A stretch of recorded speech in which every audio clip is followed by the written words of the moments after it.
부동산 중개업소 앞을 지나가다 오싹한 기분이 들었습니다. 매물 게시판에 붙어있는 종이들이 2년 전에 2배로 늘어나 있었습니다. 그것도 모자라 급매라는 빨간 글씨가 여기저기 보였습니다. 문득 20년 전이 떠올랐습니다. 그때도 똑같았습니다. 매물이 넘쳐나고 급매가 쏟아지고 그리고 얼마 지나지 않아 폭락이 시작됐습니다. 설마 또 그때처럼 되는 건 아니겠지? 하지만 지금 나타나고 있는 세 가지 신호는 그때와 너무나 똑같습니다. 이것은 최근 한 분이 전해준 실제 경험담입니다. 그리고 놀랍게도 같은 이야기를 하는 분들이 점점 늘어나고 있습니다. 뭔가 이상하다고 예전에 봤던 그 패턴이 다시 나타나고 있다고 말입니다. 오늘은 그 소름 돋는 세 가지 신호에 대해 말씀드리겠습니다. 첫 번째 신호는 거래량입니다.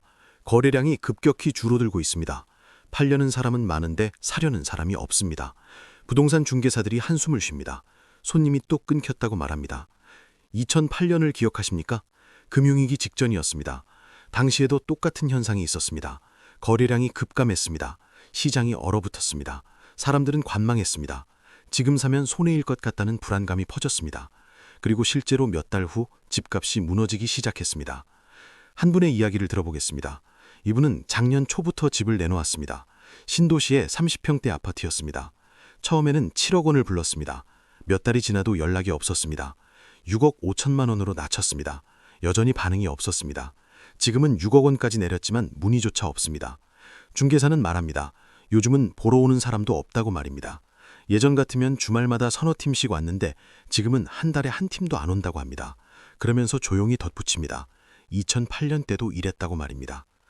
거래량 감소는 단순히 매매가 안 되는 것만을 의미하지 않습니다.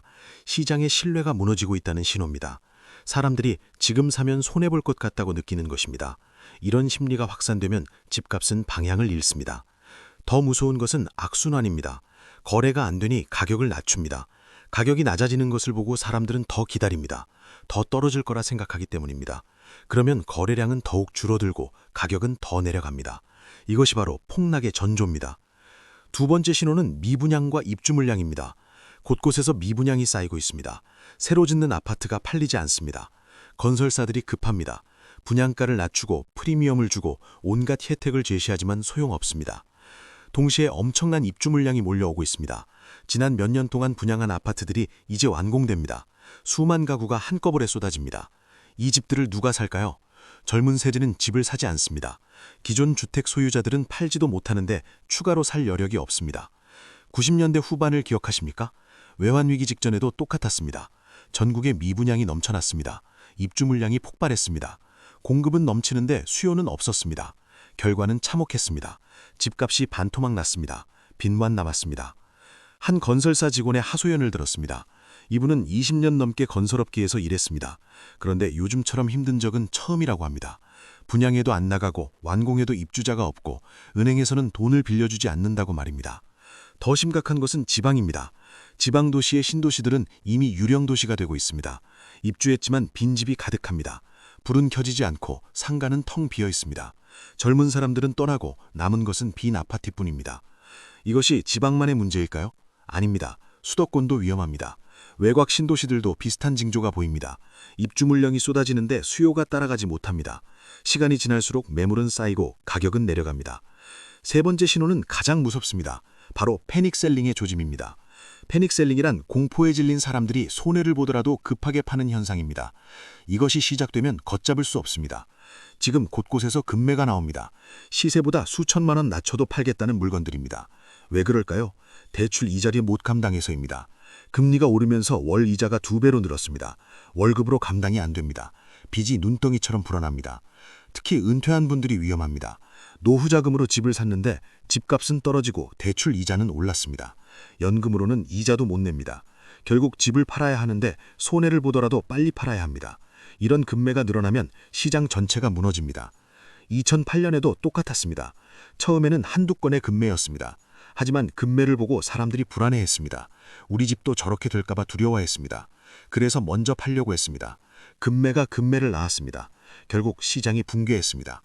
더욱 무서운 것은 연쇄 반응입니다. 한 지역에서 가격이 무너지면 옆 지역으로 번집니다. 사람들은 불안해집니다. 언론은 집값 폭락을 대특필합니다. 공포는 전염됩니다. 모두가 팔려고 하면 누가 사겠습니까? 실제로 최근 몇 달 사이 금매 물건이 2배로 늘었습니다.